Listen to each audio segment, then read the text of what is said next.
Hey friends, welcome back to my YouTube channel. In this video tutorial, I will show you how to fix controller or gamepad not working in Call of Duty Black Ops 7.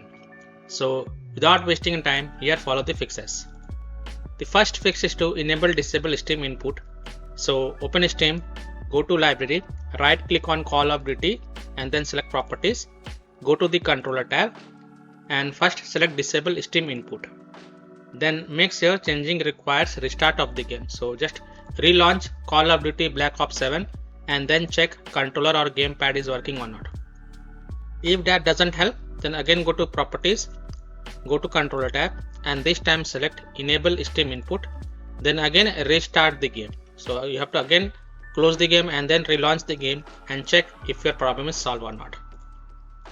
Fix 2. Restart launcher, restart PC. So close the Steam launcher from Task Manager, then restart the Steam and then launch the Call of Duty Black Ops 7 game and check. If that doesn't help, then restart your PC, run launcher as an admin and then check. Fix 3. Press the Alt plus Enter keys. So try pressing the Alt plus Enter keys on your keyboard. These simple tricks can sometimes help to fix the problem. And then check if your problem is solved or not.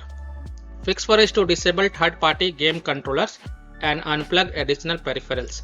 So other software on your PC like third-party game controllers or any plug peripherals such as USB, pen drive, mouse, keyboard or additional controllers might conflict with the game. So remove such peripheral devices such as connected USB, pen drive, etc. or uninstall such software to check if it fixes the problem.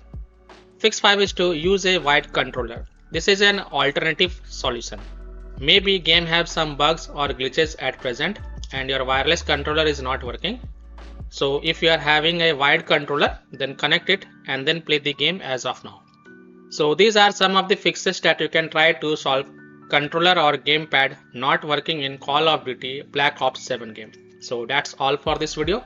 If this video helped you, then please like and share this video and also subscribe to my YouTube channel to get the latest updates. Thank you.